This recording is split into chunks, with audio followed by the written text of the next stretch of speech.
Hi, I'm Bob Whitty with KPND in Sandpoint, Idaho. If I can be a fan of Skylight Books, LA's world-famous independent bookstore, from way up here in the Idaho Panhandle, then you can too, from wherever you are. Visit the website, buy some books. You can even join their membership club and reap the benefits of supporting independent booksellers. Thanks.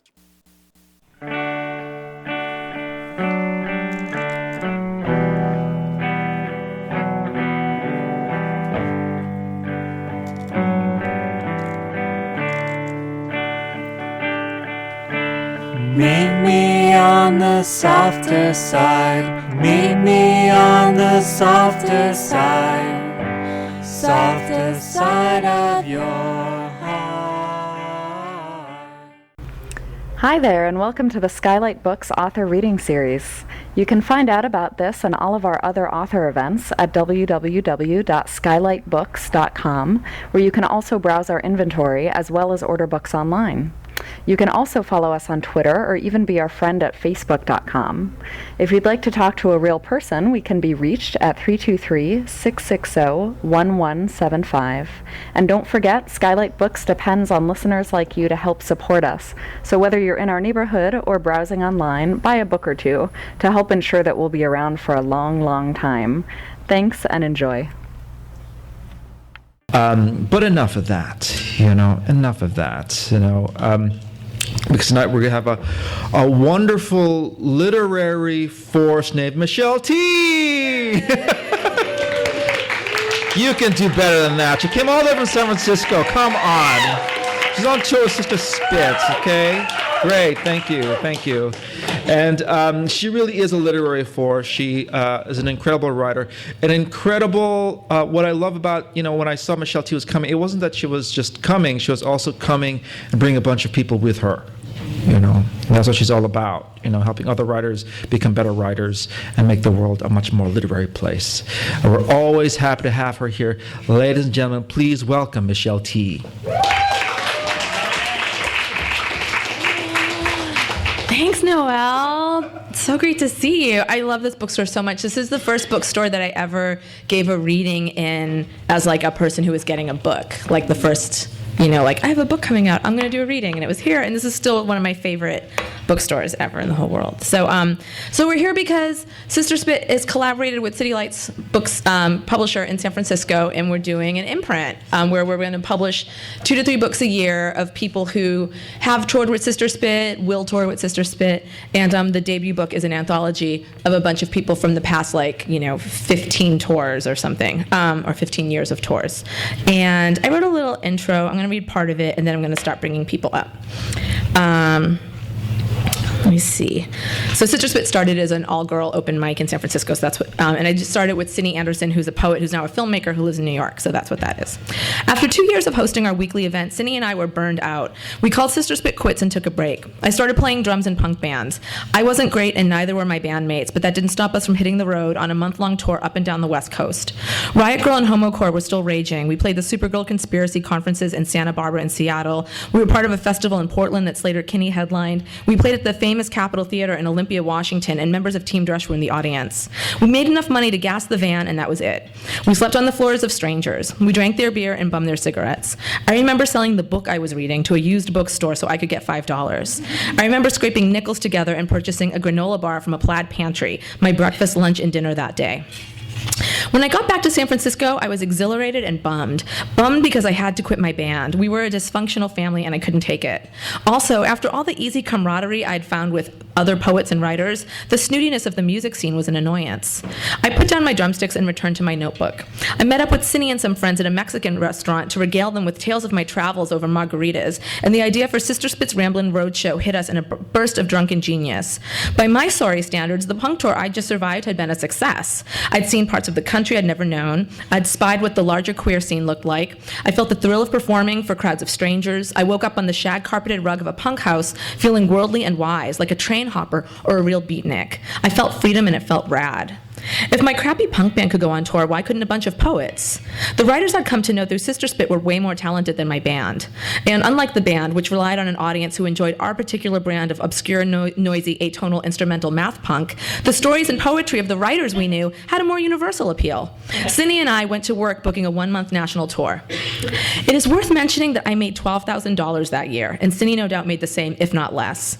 We did not have cell phones. Nobody did. We did not have credit cards. We did not have college educations that had empowered us to think we could take on such a crazy, ambitious project. And we also had no student loan debt shackling us to a straight life. We came from alcoholic families that had raised us to thrive in chaos and act without a lot of forethought. Thank God.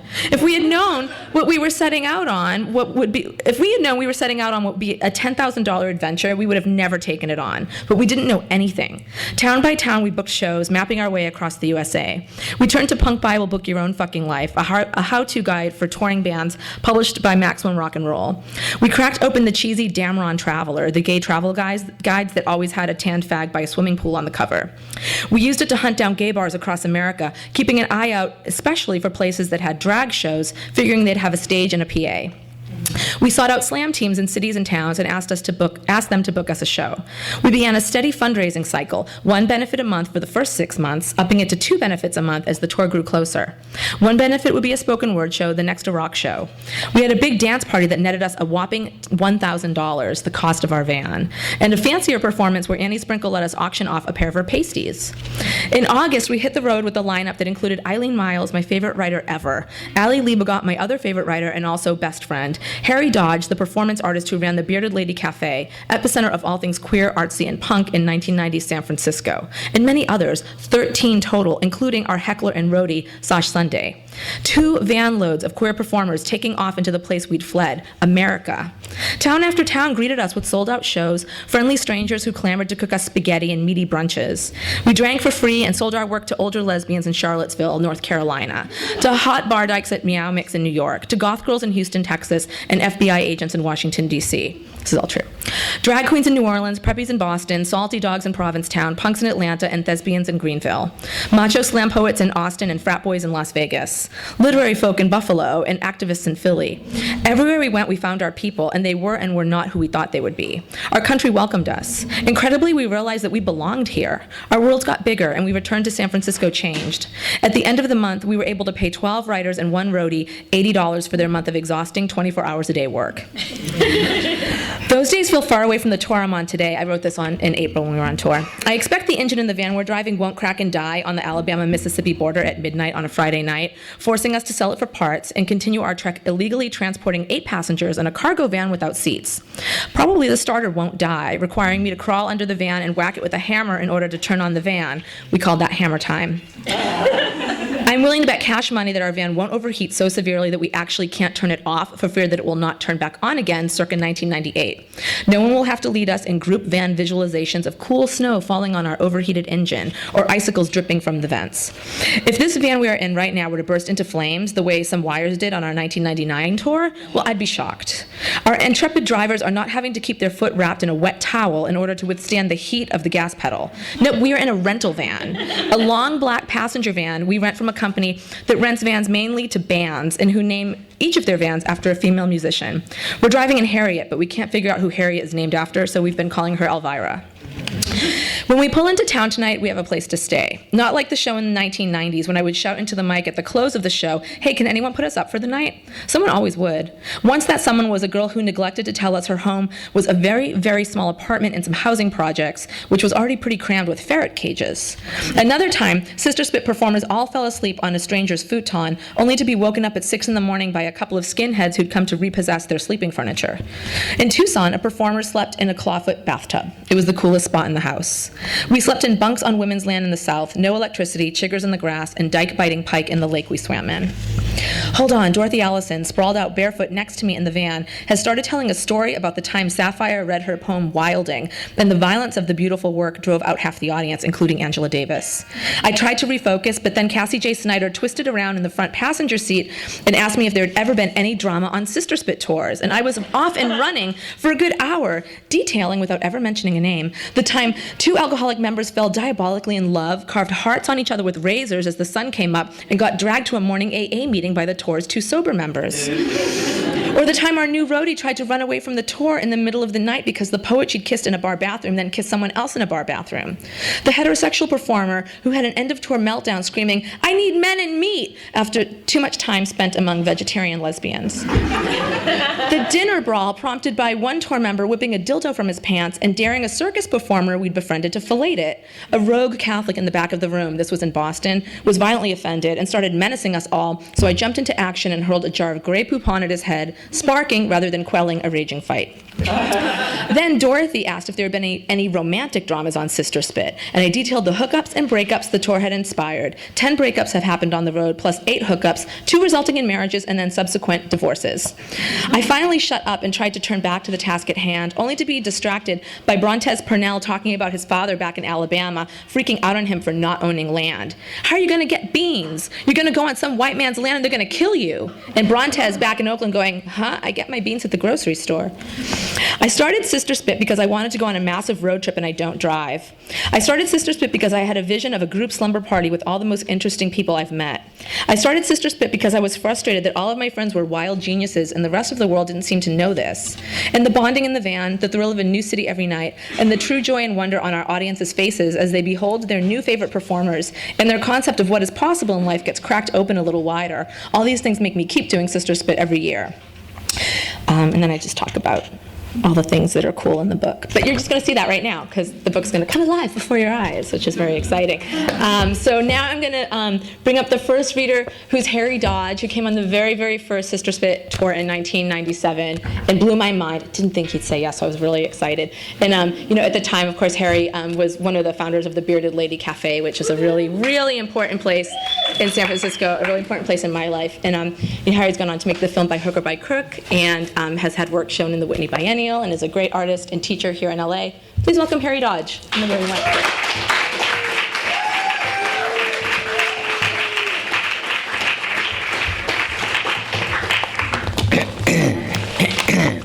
Thanks everybody for coming here. Thanks Michelle for putting this book together. So cool. So great. Of course, I haven't seen the book until just tonight, because Michelle's handing them to people by hand. So I just got mine. But I'm going to read something that I didn't actually read on the Sister Spit. Is that okay to say that? It's great. It was a long time ago. It was 1997 that I went on the Sister Spit tour. I don't even want to count how many years that may have been. I've gotten reading glasses since then. Okay, so this is it's something I call a work in progress, although it's been at this stage for quite some time now. So I think it's itself. And it's called High Five for Ram Dass. I don't usually speak into microphones. Should I keep it? I think you should keep it. Yeah? Yeah. It's okay? Yeah. All right. Okay. Okay, I'll just start reading it. It's got like parts that I'll just say like, this is the first part's called Book 1, the second part's Book 2, and I'm just going to read from the beginning. Okay, Book 1. 2 of the members are stuck down a hole. Asia has been sent back to find us, perhaps a day and a half behind Group 1. She emerges from a patch of Palo Verde and skips the last few feet down into the wash. We are surrounded by gray rocks the size of brontosaurus testicles. My ankles are weak. The Neils think you are the only one who can get him out. I hate all the Neils. Smug. I hate smug. I would never, ever name a person Neil after this experience. Marx the authoritarian is whimpering by the time I arrive. I guess smack dab in the middle of clubbing a squirrel to death, he started an allergic reaction to an unripe prickly pear they had just finished brunching on, and with a muted snap, his epiglottal appendage had very suddenly inflamed to the size of a ping pong ball. Presumably, he reeled, lost his footing, and was hurled into the old well.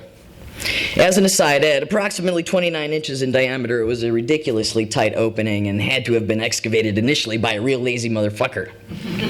I notice a trio of scavengers have dragged a small set of bleachers over, and I suppose people will be making themselves at home for the duration of the spectacle. One of Marx the Authoritarian's legs is underneath him, touching the floor of the damp trap, and one leg is straight above him. His knee is pressing into his throat really, really hard. He yells up. But his allergic reaction has subsequently reversed itself. And again, I'm not sure how Sabbath died and then got down there on top of him. Air supply! Is that you, buddy? The length of the cave actually amplifies his voice. The voice of the clumsy spelunker. I hope to God that it's you. I can hear that he is drooling. I get down on all my knees, put my cheek to the warm dirt around the rim of the loamy ventricle. You've been off kilter lately. I murmur. I know he can hear me perfectly. A dense hush settles onto the bleachers. What? Shit! I'm totally smashed in here, man! His voice cracks. I sit up for a moment and concentrate on a set of deep amber buttes way off to my right. I narrow my eyes at the Neils, who are all puckered together in the front row. M the A's crying now, apparently subsumed by a panic that strikes me and most of the other people on the bleachers as unattractive. Where was my sportsmanship now? Beyond my control was the urge to crap down the hole instead of just jettison my garbagey thoughts.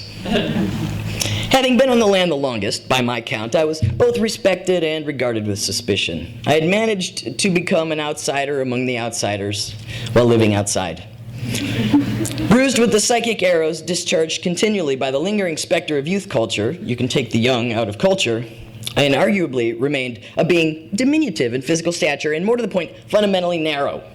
I also had long hairs that protruded idiotically from both of my nostrils.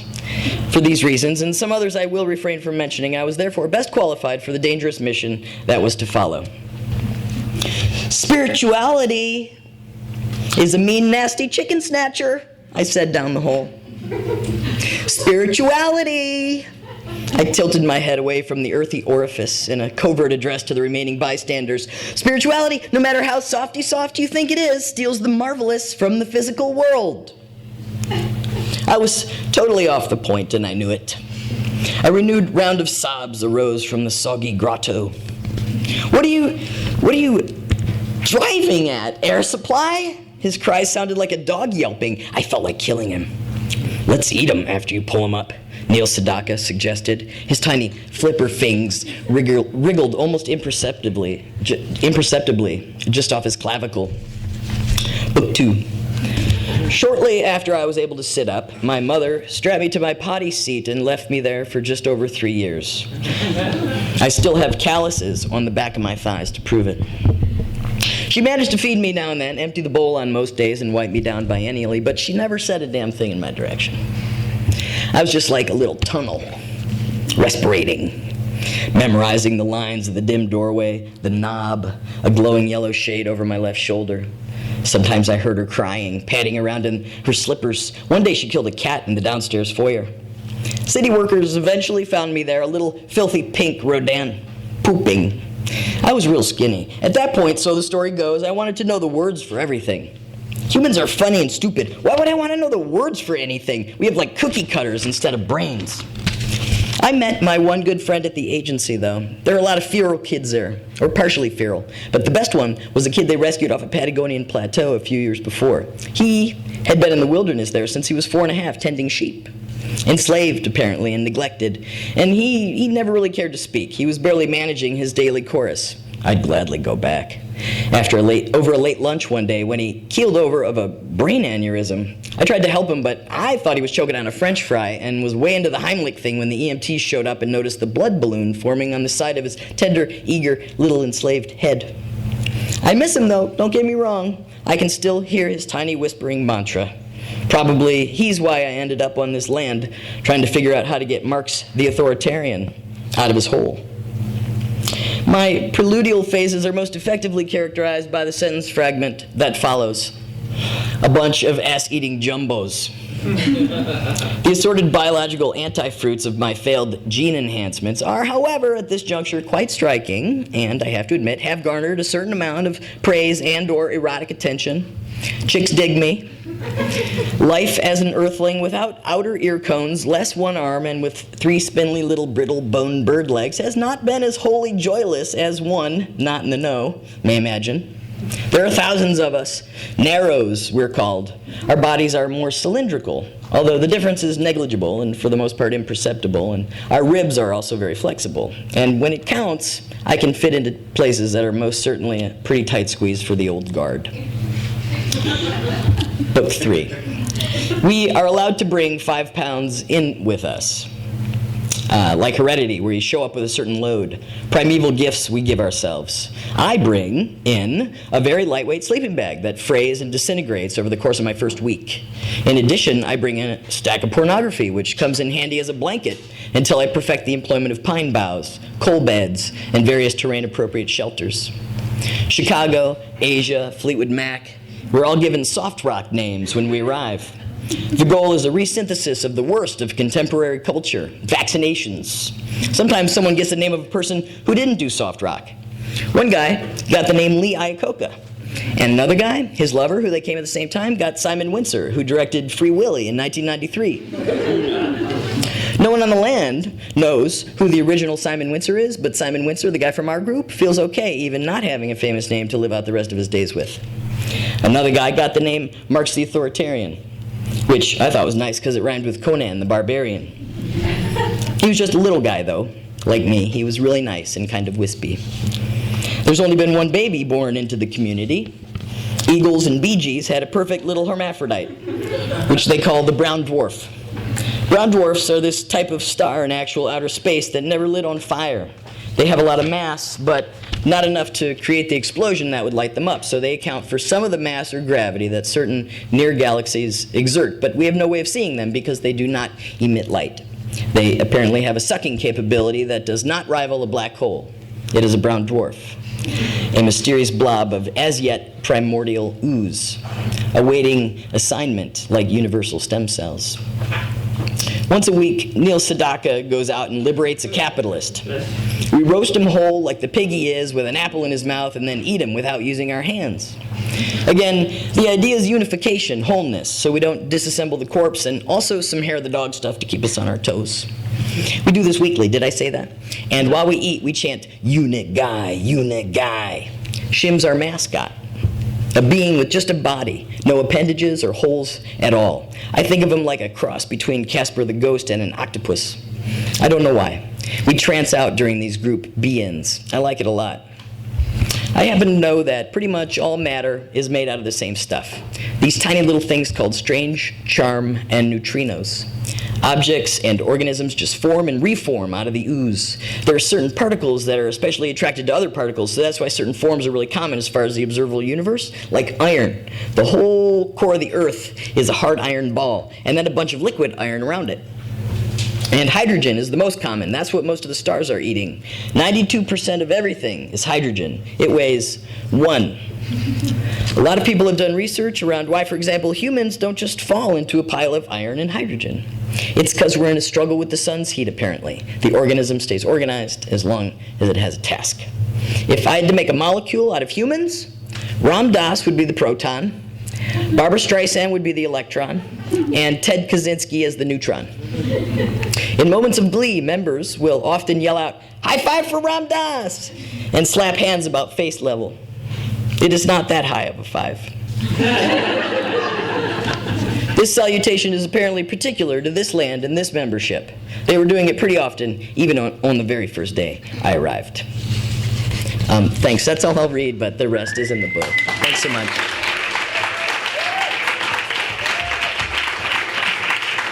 Thanks, Harry Dodge. The rest is in the book, and it's really excellent and weird, as you can imagine, so you should get it. It's pretty awesome. Our next reader is Myriam Gurba, who came on tour with us some time ago and is such an amazing writer and poet, and holds like the kind of like Sister Spit's superlative of having brought the largest suitcase with her, larger than anybody else, so large that at our last show we put her in our suitcase and we rolled her out onto the stage to introduce her, and then we unzipped her and she climbed out. It was really awesome. Please welcome the author of Dahlia Season, Myriam Gurba.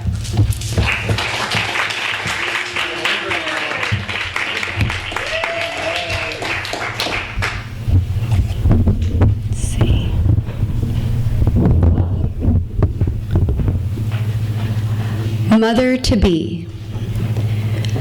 I really want a human to grow inside of me, but if I put the phone up to my ovaries, you can hear the time for that running out. Tick-tock, tick-tock, goes my baby-making clock. Someday, I will christen my child with a traditional Mexican name like Cuidado Piso Mojado. For short, we'll call him Mojado.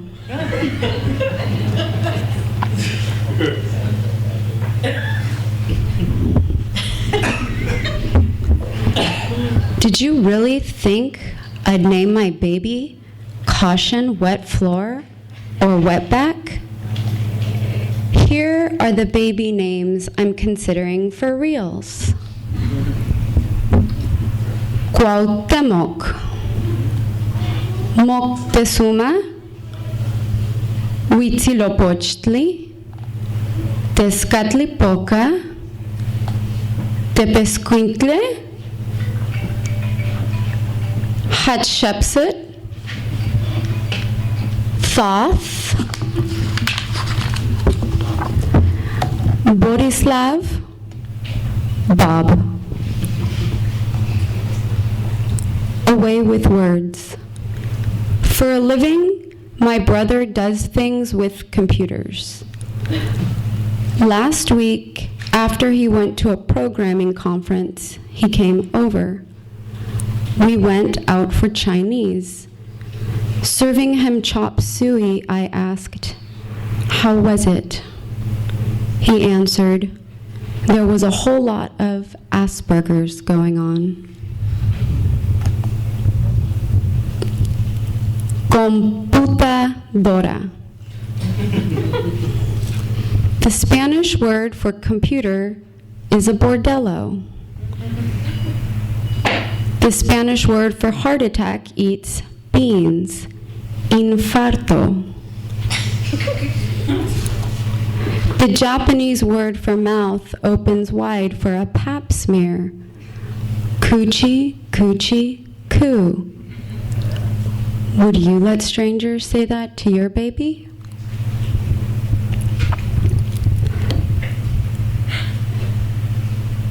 If Gabriel Garcia Marquez mated with John Steinbeck, they would name their baby 1,000 Years in Vacaville.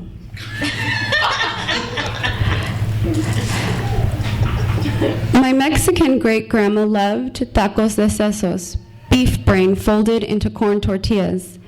I think of this intelligent delight as eating computer, since brains are basically mushy hard drives. Cow brains compute where the juiciest grasses grow and where oak trees cast superior shade. Grass-fed software decomposed in my great-grandma's gastric juices. Moo chose smart food.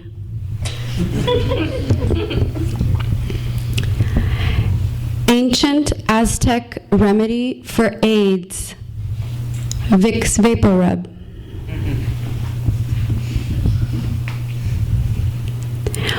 What would you have to do to win the Eileen Wernes Memorial Scholarship Fund?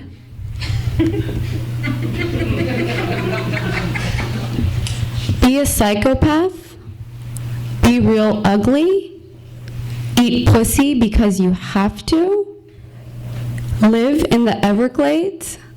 Wrestle gators? Keep a comb in your back pocket?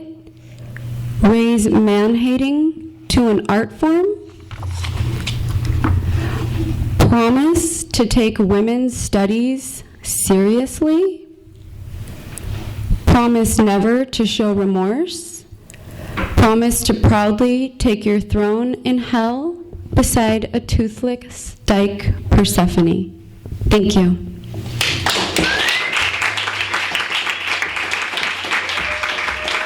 Thanks, Myriam Gurba, or as we like to say, Gerbs. Gerbs has an incredible blog called Lesbrain, and you should be reading it. It is a highlight of the internet for reals. And speaking of internet highlights, I'm staying with my sister while I'm here in Los Angeles, and she's really into Pinterest.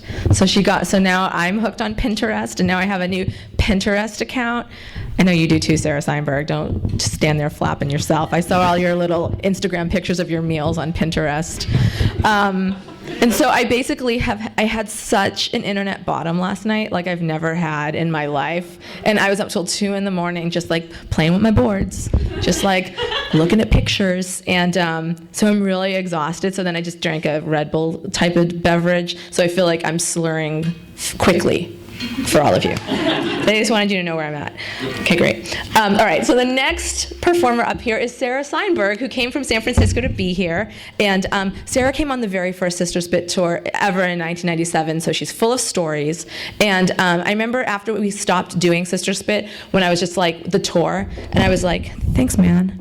I was like, I'm never going to do this fucking thing again. This is crazy. And I gave Sara she wanted a tarot reading to know if she'd ever come on Sister Spit again. And I was like, impossible. I'll never do it again. And then I read her tarot cards and said she would come on Sister Spit again. I was like, weird.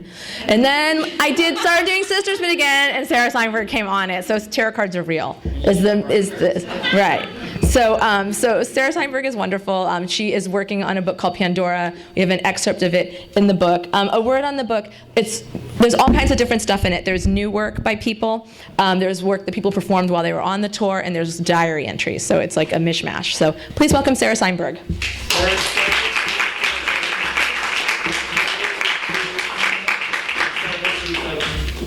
Hi, you guys. There's seats over here if anyone wants to sit down. Super action-packed. So it's true, I got to go on Sister Spit twice, and I also got to go to the Radar Lab in Mexico that Michelle and her organization Radar run, and I got to work on this book, and it's a retelling of the myth of Pandora. And it takes place, like you get some background, it takes place in modern day New York eventually, but this is, I'm just going to read it. Zeus's father ate his siblings. And that was long before me and my famous jar. It seems difficult to believe that all the world's evils could be crammed into my purse when there was a god eating his kids right out of the gate. But still, I run around in fear, centuries of mourning, mutilation, genocide, and epidemics, simple broken hearts and humiliation, useless betrayals, gout, slavery, a bubonic blackness, and ovens in Europe, witches burned, children sold, and sailors drowned, machetes in Rwanda, the angel of death flying over bloody doorways in Egypt, Hiroshima, Irish car bombs, casual rape culture, and heroin.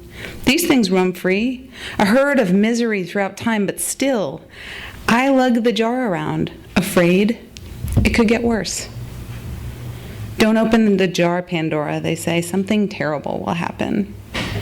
But terrible things happen constantly. You say a word like war, and it's just these 3 little letters. So easy. You put your lips together in a pucker. You push a little air out.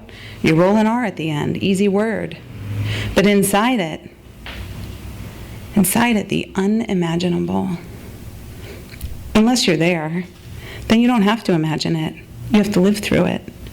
Over and over the rest of your small mortal life. Mortar and mortal are only 1 letter away from each other. And that's just the English irony. All the languages have their jokes too. But the jar was part of my birth, and so, like an organ, I carted it around despite logic, wondering. Zeus had sent me to seduce Prometheus, who knew I was a trick. So Zeus had to come up with plan B to have me couple and cripple the dimmer titan Prometheus' brother, Epimetheus. But Prometheus dragged Epimetheus away so fast that even plan B was just a pile of cinders before I was the age of a toddler. The whole thing was such an immediate failure, the gods forgot about me most of the time. They moved on to other things, and eventually their careless couplings with other mortals brought more women. I was no longer the special one, yet something had me march on, looking for the Titan brothers. That's what I'm hardwired to do. It's the purpose of my entire being. That, and thanks to Hera, women. The jar was my constant companion. Each night I would lay with it in my arms, feeling the contents bang into its walls throughout my dreams. I clutched it to me, protecting it from theft in the cover of darkness. I sang to it, songs of love and loss, and sometimes the saddest songs would quiet the thing, a city of nightmares in a jar. After a time, I would set it away from me, needing my own sleep for strength and travel. From across the room, I watched it by burning candles, the commotion settling into a night rhythm of humming and thumping until the sun broke. By the candlelight, I could sometimes see a glow in there. It took years to become acquainted with the residents of the jar, but the longer I got to know them, the better I could see the glow. Meanwhile, the world would spin on. Mortals made all kinds of discoveries after the theft of fire. They found electric avenues and bands of sound. They made communication strides with devices, and they took to the sea and the air for travel. They began to control the very cycles of women, create more and more means of quicker murder in hot places, moving from hands to rocks, to daggers, to arrows, to cannons, to revolvers, to lasers. They mapped poverty and drugs to wipe out entire swaths of populations, and they gassed piles of each other in striped clothing. Humans spent so much time and money figuring out new ways to kill each other, one wondered if they understood that they were all going to die at some point anyhow. Sometimes I stared at the jar and I wondered what I was. A product of the gods, not even an orphan with parents to mourn. Was I immortal?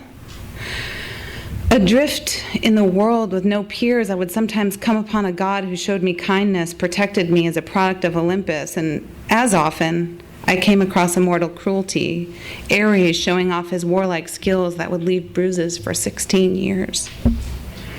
Hera sending me so many gorgeous women, each one irresistible and irreparably damaged. Signs of aging would come and go. My appearance would climb to a certain wrinkle, and then, as though a children's riddle, the wrinkles would fade and my breasts would inch back up my chest. And all the while, I'd follow the Titans across the globe, not quite knowing why. And I would watch the jar. That's it. Thanks for listening.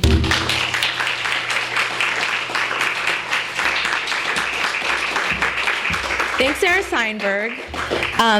Our next performer also came on the very first Sister Spit tour ever in 1997. We've got a lot of survivors here tonight. And she also came on later tours where we stayed in hotels. Although it's really sad because since we started doing Sister Spit, not in the 90s, it's kind of a better deal. Like, people get paid and we stay in hotels and stuff, but then there was this one sort of bum tour that Tara Jepsen got stuck on. And it's the only time during a tour where somebody tried to do a mutiny. And she actually organized a coup of all of the performers. What I meant. All the performers. So she was back at this horrible house. Sometimes people are really kind across the United States, but they also don't necessarily understand what it takes to host Sister Spit. Like, they want to host Sister Spit, they want to put us up because they think we're going to have a big party with them, but actually, we're very unhappy people on the road, and we just want a bed and some food. So this lady's like, I'll feed you, come over. So we go to her house. This is going to take a long time, this story. But now I'm in it. I can't get out of it. It's really good. So we go in, and first of all, her giant dog tries to kill us. Not a great start, but whatever. And she didn't seem very disturbed. And she's holding the boat and just... We'd been in the van for 9 hours. It was this really crazy tour that had us going you need two of three things to have a good show on Sister Spit, or probably any tour. There's three things. There's a short drive, that's nice. A lot of money, that's nice. A big show, with lots of people, that's nice. Sometimes you get a show that doesn't pay very well, but a lot of people come and they love you, and it's not too far of a drive, so it's worth it. Or you get a show that is totally empty, and you drove, but it was close, and they're paying you a whole bunch of money. Or you need a combo. So we kind of were on this tour where none of it was matching up. We were driving really far distances for no money and no audiences. And we had driven for 9 hours. We got to this woman's house. We're starving, and we find that to feed us, she'd gotten just one of those round platters of sushi, from a supermarket.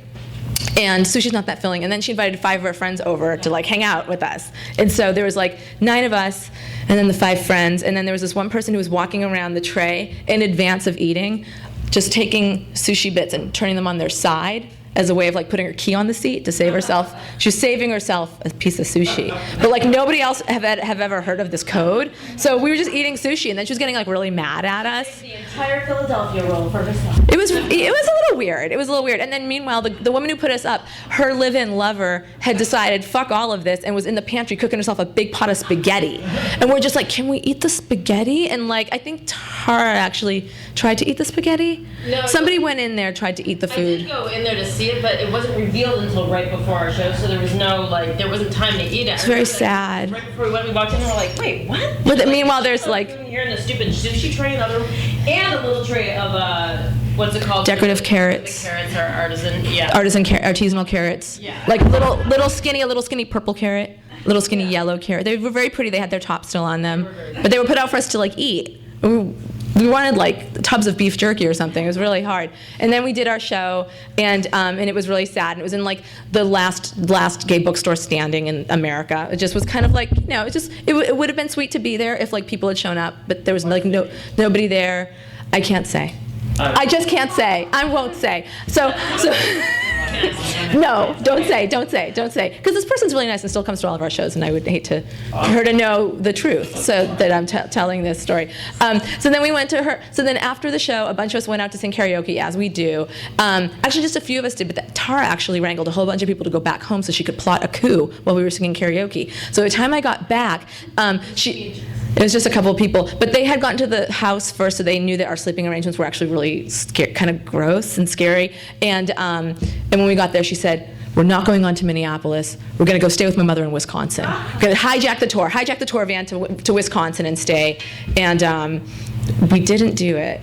Thank God, because Minneapolis was a really great show. Yeah, and then we turned the beat around. Morale went up. It was awesome. We still got to go stay in Tara's mother's house. So I hope that story was worth the intense effort of focus and concentration it took on my end to tell that to you in the state that I'm in. Without further ado, Tara Jepsen.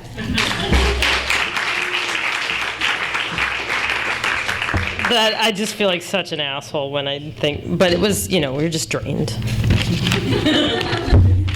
I wrote a thing in here that is lesbian fantasies, and so I wrote a few new ones last night just for fun, but I was certainly in a darker mood than I was when I wrote the ones in the book, so I'm going to start with a heavier time, which is last night, and then go to the ones in the book. So these are not as edited either. And then I woke up. It's like another dumb thing to say, like disclaim my whole thing. So back to me just walking up here. I'm going to read some lesbian fantasies. Okay? I'm feeling really vulnerable. Just kidding, I'm not. Okay. In my lesbian fantasy, I invite you to lie next to my body, which has the temperature range of an active man in his 20s.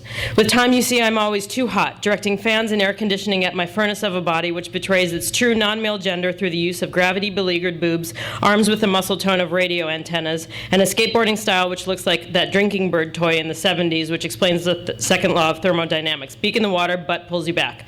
All I'm trying to say...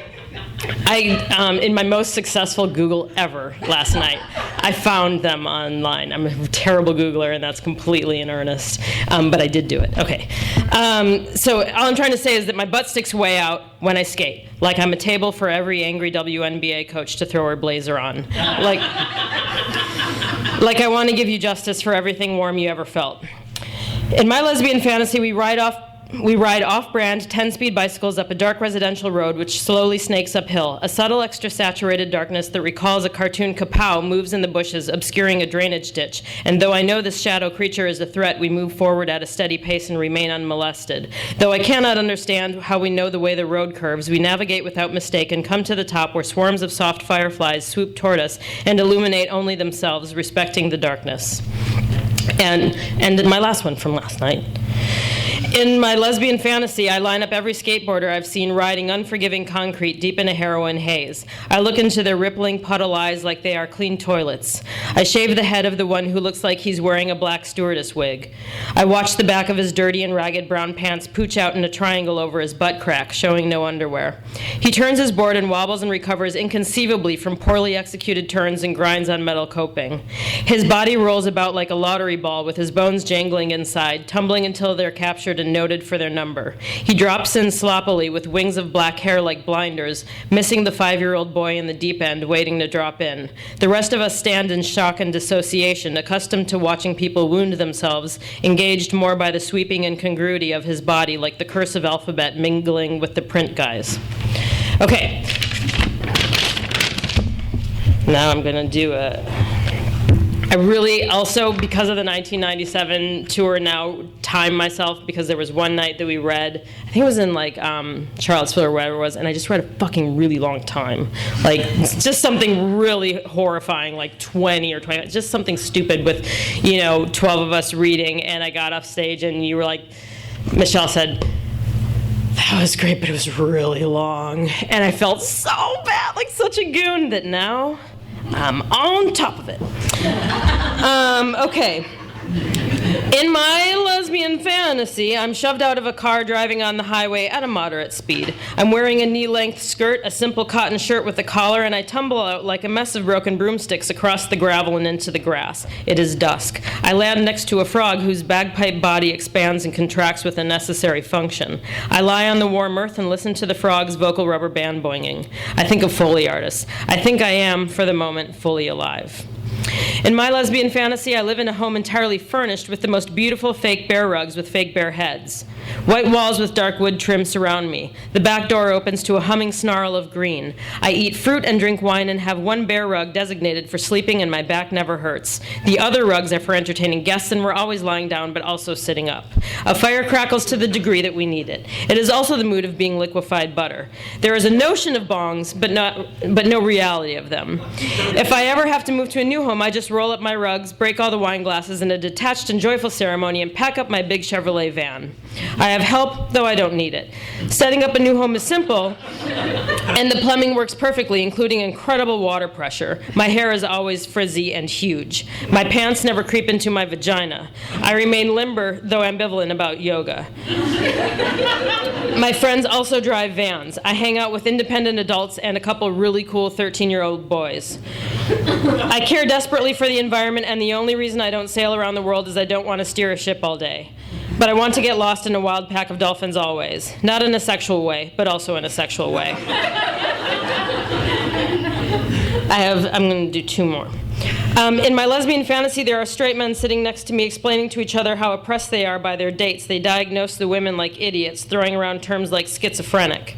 In my lesbian fantasy, I stand up, ask them to move their chairs back, and then I flip the table. I put one man on each of my shoulders, and I carry them out of the cafe into the daylight. And as we walk out, I say, "See, now it's literal." And this is the last one. In my lesbian fantasy, my fag friend Marcus Ewart and I have a detached and impassioned marriage. We love but are not in love. We need but we don't crave each other. Our lovemaking involves Marcus as some sort of warthog man-trunk in great command of his animalistic physical drives and emotionally developed tenderness. We are responsive to each other, and our detachment allows impossibly long gazes into each other's eyes. We decided together that the only appropriate response to a society that does not value women is to make my needs and experience our priority. This works because I am hopelessly devoted to him and I make a tremendous bowl of popcorn. I'm a broad-shouldered hippie sophisticate who communicates openly with Marcus, and I cook healthy meals for us in a vast kitchen in Laurel Canyon. My turtle wanders as she pleases. Thank you.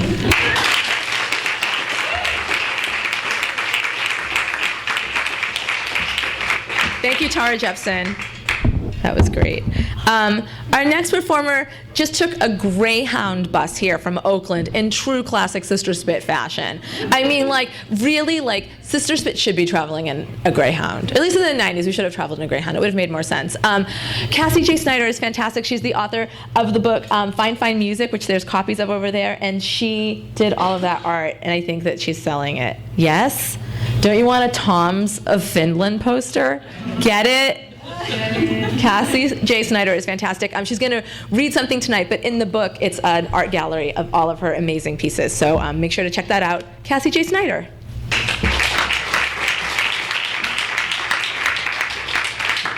Hey, guys.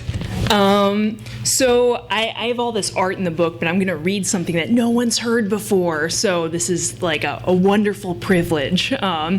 So on July 31st, 2008, the world was supposed to get sucked into a black hole created by a superparticle collider in Switzerland. And I was living in Austin, Texas, and cleaning houses naked for money and selling my blood. And my two best friends were stripping. And that day we decided to take a road trip from Austin to Denver, Colorado to see my favorite band play, and also to deliver a comic that I had made about my favorite band to my favorite band. Who's your favorite band? The Dwarfs, which I also roadie for them. So it was very, very important, and we made it there. The world didn't explode, and I was pretty excited about that. I also had my dog with me because I was moving and I had no one to take care of him, so he was mostly vomiting from anxiety and in the car with us. So that brings us up to speed. It's really something else to be a passenger in your own car. It's like when your mom lets you drive for the first time, or a strong, creepy uncle unexpectedly lifts you up to see a parade. I made a fort of sleeping bags and looked out the window at Colorado, a state I'd never been to. Brown grass rolling on forever over mountains, woodsy-looking housing developments appealing to the rustic fantasies of the wealthy, and gas stations that look like the last places on earth. We stopped to get some ginger for the pug's upset stomach, wrapping it in bread to trick him, and headed off to the setting sun. We had to make tracks if we were going to get back to Austin in time for me to edit some rich asshole's college paper, or for Laura to make the night shift at the Yellow Rose. "We made it," I said, settling into my nest of blankets. "The world didn't end yet." Laura played with the radio. Jessica tapped the brakes, easing us down the side of a mountain. "Nope, not yet." The sun set in grateful shades of orange and pink. The little red Toyota drove into the sun, backwards into a nighttime that had already begun in the east of a world that hadn't yet ended. And I fell asleep, squeezed between a cooler, 2 sleeping bags, and a snoring dog. I woke up when I heard Led Zeppelin, the last few notes of "Babe, I'm Gonna Leave You." I hate Led Zeppelin, I thought, critical even in the first few seconds after waking up. "Oh God, we're gonna hit it!" I heard Jessica scream, then Laura, then the shuddering impact of something very large ricocheting off the front of a vehicle I still owed $4,000 on. Ah! Ah! I bolted upright in the back seat, squinting into the darkness, struggling to find my glasses. "What just happened? I think its light came off! Oh my God, is it dead? What the fuck just happened?" The headlights closed in on a darkened country road, the car slowing down to about 60, Jessica still gripping the wheel. "I can't believe we hit it! Oh my God! Jesus Christ, guys, what the hell just happened? We hit a deer!"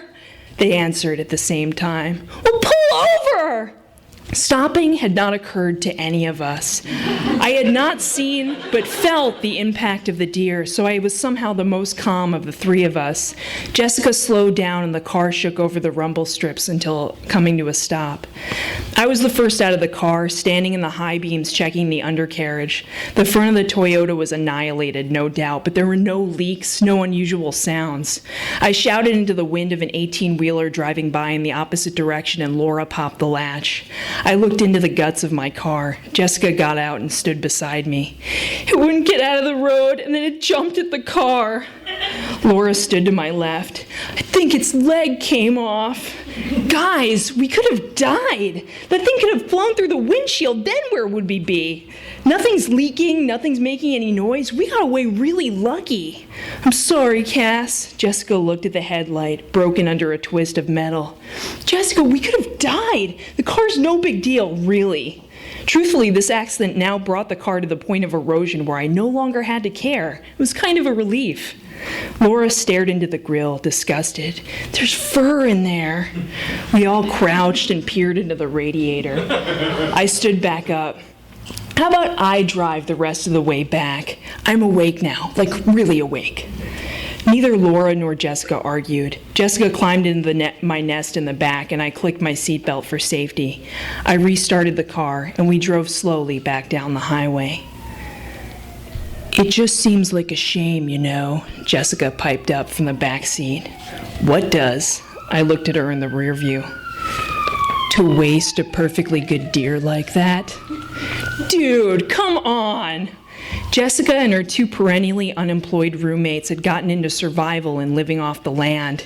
They had spent a few weeks working on building a sustainable mud hut and had been eating the leftovers of a wedding cake from a catering job for at least 2 weeks. "All I'm saying is that Nate and Chris might want to wake up to some venison in the morning." Jesus, Jessica! You saw what it did to the car! That thing's probably in 1,000 pieces by now. But what if it's not? If it's not, where would we even put it? There's a blanket in the trunk we could wrap it in. A dead deer is not going to fit in the trunk. And what if it wakes up? Insurance isn't going to pay for internal deer damage after a venison reconnaissance mission. Can we just go back and check? I looked at Laura, and she shrugged. I looked at Jessica, jaw set in the determined fashion I'd seen so many times, like when we cleaned out the garage for hours to have a place for the casual Fridays to practice. I wanted to give up when I came across a nest of spiders, but Jessica picked up the gross, the moldy, and the recently deceased with no complaint. I looked down the deserted highway and made a U-turn back toward what I didn't want to think about. "It was about here," Jessica said, and I slowed down near the scene of the crime. "Yeah, there it is." I stopped the car and Jessica and Laura got out to look. All 3 of us stood around the dead deer, like Steel Magnolias meets a violent redneck video game. The deer was basically intact, road rashed, but definitely dead. Fuck. Well, you guys can do what you want. I walked toward the car. "How are we going to get it home?" Jessica followed me, and I popped the trunk, which was still full of things I hadn't had time to move into my new digs. A box of books, 2 pairs of stilts, a record player, a dog bed, and a comforter. "Can we use your blanket?" "Where are we going to fit it if we wrap it in a blanket? There's no room," I said, digging around in the trunk for a solution. More bedding. A bike rack. "Wait a minute. Do you think we can get it on the bike rack?" "It's worth a try." And so, Jessica and Laura dragged the dead deer to the car and secured it to the bike rack, while yours truly, the only vegetarian, puked her guts out on the side of the highway. We all got in the car. Laura and Jessica rooted around in the back for wet naps to get the dead deer off of their hands. I flipped through my CDs for the right music, something respectful and somber to drive back to Austin. Veritable poachers, 3 women with no real jobs, a pug, and a very large, recently deceased woodland mammal. Once I found it, I put the car in drive. To everything, turn, turn, turn. I was the first to laugh, then Jessica, then Laura. The pug clawed at the plastic bag that held the disgusting wet naps. The little red Toyota drove past the tall grasses and fenced-in ranches and burnt-out gas stations, and the sun spilled over the horizon into another day that was all ours. Thanks, guys.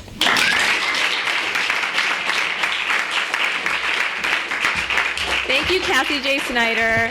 Cassie runs a really great reading series called The Worst, and it's bi-coastal. There's one in San Francisco, and there's one in Brooklyn. So if you guys ever get out of LA, you should check it out. It's really great.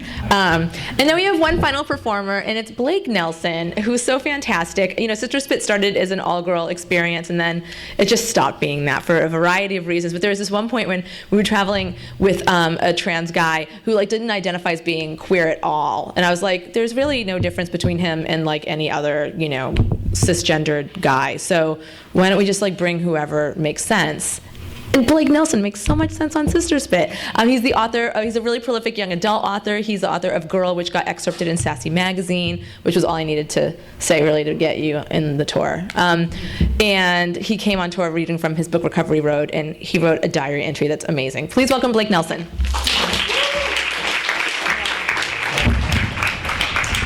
Thanks. Yeah, this is pretty straightforward. It's just a diary or a journal or whatever. So, day 1. The Sister Spit tour is underway. First stop last night was Mills College, which I have no pictures of because I didn't bring my stupid camera, because I brought a flip camera instead, because everyone keeps telling me that everyone loves video, but I don't, because I don't have time to look at it, and I especially don't have time to film it. Anyway, so we rolled into Mills and asked directions from some super cute hipster girls who were hanging around the parking lot like fashion juvenile delinquents. We got to the student center, which was a beautiful, dark, wooded room, the likes of which you don't even notice when you're a student. But later in life, you think, wasn't I supposed to end up in beautiful, dark, wooded rooms? What happened to me? Then we ate. In the cafeteria, I couldn't figure out how to order because I don't know anything about food, and colleges have gotten pretty sophisticated about that stuff. I couldn't even figure out how to order spaghetti with red sauce. Note to college kids, it's kind of up to you to save the world from global destruction, so maybe a little less time foodieing and a little more time reinventing human society. Thank you. So then the show commenced, and it was the first time the 8 performers all got to see exactly what the others did. It was great. People were good and funny. I was laughing my ass off the whole time. The room was packed, and it was a big room. This is apparently normal for Sister Spit. Afterward, we loaded out and drove back over the Bay Bridge, chatting happily and watching San Francisco glitter beneath us as we crossed back into the city, as I recall Bay Area people call downtown. Then I got to wake up this morning in the Lower Haight, surrounded by Michelle T's amazing book collection, and found the Adderall Diaries, which I've been meaning to read for ages, and so I spent the morning with that. To hell with beautiful, dark, wooded rooms. I have a dream life already. Day 3. Tonight we played the awesome, super adorable Rock, Paper, Scissors Collective in Oakland. When I enter places like this, I feel like I'm entering a humble monastery of perfect girl essence. They had sewing machines and fabrics and textures, and everything is free or shared, and everyone present is, or becomes upon entering, super gentle and kind and polite and nurturing. I always feel like I'm some sort of crude peasant in the face of such cultural sublimity and generosity, and I always, in such places, have a little moment of, wow, look where I am. Day 4. Tonight we did the Elbow Room in the Mission. This is where Lauren Sarand and I first saw Sister Spit last year, and it killed. Not so much tonight. We were okay. Medium show, I thought. There was all this press there and millions of friends. Easy to get distracted. Allie and I hid in the dressing room and said funny things to each other. Allie Liebegot might be the funniest person I have ever physically sat next to. Day 9. Down to LA again, to Pasadena City College. It is becoming clear there is no predicting which gigs are going to be amazing and which are going to be merely solid and fun. At PCC, we were late. We called ahead to tell them, and they were deeply worried about us. We got the idea right then that this was going to be a special show. As we drove around Pasadena looking for the proper parking lot, we spotted some queer students jumping up and down on the corner and waving at us. Then they ran down the sidewalk, wildly pointing us into the proper parking lot, sacrificing themselves for the good of the others, since now they would have to run all the way back to the student center. It was a profound act of personal bravery and selflessness. Inside, the PCC crowd was huge to bursting. They were so excited to have us there. They were freaking the fuck out. We were all deeply moved by their total commitment to Sister Spit. We then hit USC the next night. It was a terrible rainstorm, which I think dampened the crowd a bit. Also, it was a huge room, so despite having a respectable turnout, it felt a little diffuse. I did have a fun moment asking a USC student what the essential nature of USC was, and without blinking, she offered something like, "It's a school of privileged, entitled white kids spending 4 years doing coke on their parents' credit cards." I love it when people say stuff like that. I hated everything when I was in college, including my college. Day 11. So we survived Santa Cruz, but just barely. So then we packed up our crap and got the hell out of there and went to beautiful Arcata, home of Humboldt State College, where we performed for a movie theater full of locals. This is the legendary marijuana belt of the country. I don't know where the buckle is or where exactly the belt part goes, but Humboldt County is famous for its pot, and the hotel smelled of pot, and the town smelled of pot, and the people we all met appeared to be high. It was weird, small town-esque, but nice. I started having some sort of physical reaction as we continued north toward Portland, my hometown. The cold, the damp, the rain, the sadness of the sky. I just couldn't take it and started having seasonal disorder depression almost as soon as we drove over the border. And of course, whenever I see trucker-hatted, woolen-wearing older men get out of their mud-spotted pickups, I think for a second it is my dad, who has passed away but lives on in the black earth of the Oregon woods. Then up to legendary Olympia. One of the fun things about Sister Spit is it kind of sensitizes you. Like, since it's mostly women and mostly people with extra amazing radar, Michelle T., it makes you extra sensitive to subtle in-the-air vibrations that you might not pick up on normally. Am I making any sense? Just to say that hitting Olympia on this tour will not be like stopping there for a cup of coffee. And the town is sort of world historic anyway, as one of the two great focal points of a certain kind of 90s youth cultural flowering, DC being the other place. We'll see. And then that was a great gig, but I won't go into it. So day 18. Holy crap, we show up at Bard. We're on the East Coast now. We set up our crap and things are turning out a little more like we planned. Still, all of this is running way behind schedule, so that weird artsy Bard kids start appearing and disappearing and wandering around.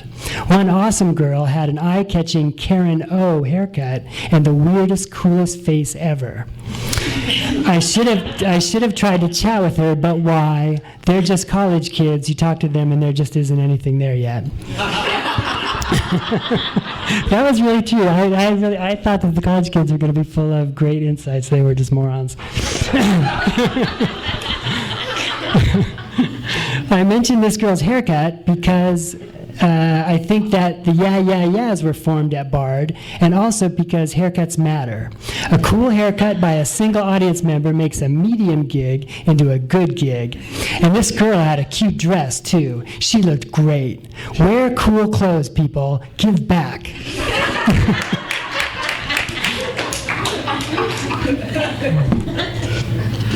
All right, I'm going to skip a little bit ahead. Day 31. Marys.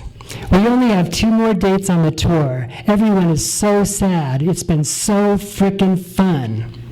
Mary, by the way, is what everyone calls each other in the van. One can be addressed as Mary. Can you hand me those cheese balls, Mary? One can express things to the gods in the form of Mary. Mary, is it ever going to stop raining? And one can simply say the word to oneself as a kind of protection from all human trials and tribulations. Mary. Probably this is some ancient and well-known gay slang that every gay person in the world knows about, but it was new and fresh to me. So we left Bloomington and drove up to Ann Arbor, where we had Phoebe Glockner as our guest performer. Mary! We are all insane fans of hers. The gig was weirdly not packed. We are spoiled. But it didn't matter and created a loose, fun atmosphere, which I like. Phoebe went on last and told us about her new project, and she was a bit nervous, but spoke interestingly about her life as an artist. It was more like a big conversation, really, all of us chipping in, asking questions. And then it was back into the van and on to Minneapolis, home of F. Scott Fitzgerald and Garrison Keillor. Mostly I think of it through F. Scott Fitzgerald's eyes, though, but of course the world of rich kids riding around in motorboats on the lake is not anywhere I'm going to be. Isn't that always the case? You go to some famous spot that is so alive in your mind only to realize Truman Capote's New York is not in Central Park. It's up there in those penthouses, which I can't go to. That's why people love it so much, inaccessible. We did get to see a little bit of rich kid cool at Seward's Cafe, though, which is the trendy, foodie, hipster restaurant that Sister Spit frequents on all trips to the Twin Cities. I don't go to such places usually, but I have to get over that because this place was full of such interesting people. The Volvo, Oberlin, crafter crowd. I couldn't get enough. Beautiful young women in their chic Minnesota woolens. Mary! I was dying with envy and falling in love with everyone. Why do I have so much little interaction with this world? So nice, so cultured, so foodie friendly. Why can't I be a normal person? I want to be like these people. Saturday brunch with friends, everyone equal and happy and well-adjusted and having good jobs and having just graduated from excellent liberal arts colleges. Oh, I'm such a mess compared to these people. But perhaps I am comparing my insides to their outsides, which is never recommended. Oh yeah, the gig. We sold out the theater, whatever it was, in the uptown section of Minneapolis. We packed it, kicked it, killed it. We were great. The people loved us. Then we hung out all night until the wee hours. Kirk Reed and I bowled. More beautiful kids hanging out on dates with friends, smoking cigarettes outside the club in their $400 Marmot down coats. Maybe F. Scott Fitzgerald's dreams are still alive here, despite the strange feeling at times that no matter how hard we row, we are boats against the current, borne back ceaselessly into the past. Day 34. Heading south again, trying to escape the snow and the bleakness, though I will forever hope to return to Minneapolis again to revisit the Seward Cafe because I think it changed my life. I think from now on I am going to become a partial foodie just because I realize that foodies are the most interesting diners and I'll put up with anything for good people watching. And as Michelle T. has said several times over the course of the trip, you don't want to be on the wrong side of history, meaning your little jealous, corrupted brain full of prejudices and preconceived notions and whatnot cannot always be trusted. So for now, my anti-foodieism is officially retired. And so then this is the last thing. I am so glad I went on this tour. It was so fun and interesting in so many ways, and I will never forget my crew. What a great time. I am sad it's over, but I feel exhausted in a good way, in the best way. I left everything I had out there. Awesome. Thanks. Thank you so much, Blake Nelson. If you are a wild fan of Blake's book Girl, being in the van with him was kind of like being in the van with Andrea from Girl. It's really cool. So I think that Blake's essay alone is worth the price of this book. And there's so much more. Everyone you saw here tonight. And then there's more really great diary pieces. There's one by Rhiannon Argo about our really ridiculous tour in Europe, which went very badly, so it makes a really great story. And there's diary comics from Nicole J. Georges, Christy Rhodes, and Mari Naomi. There's pieces by Eileen Miles and Linnell Moise, and all kinds of people are in here, Ali Liebegot. So get the book, buy one for a friend, pass it around. We're going to be doing these little book parties all over the place, and so we're going to be in San Francisco at City Lights on Wednesday night. So if you have friends in San Francisco, tell them to come see us. And thanks, Skylight. I love this bookstore so much. And we'll all stick around and sign your books if you desire such a thing. Let's get up for Michelle T., huh? Putting us all together. Thank you. The whole Sister Spit crew. You've been listening to the Skylight Books author reading series. Don't forget that you can check out this and all of our other great podcasts at www.skylightbooks.com. Today's music was provided by Fragile Gang. You can check them out at MySpace, Facebook, and the iTunes Music Store. Thanks for stopping by, and we hope to see you soon.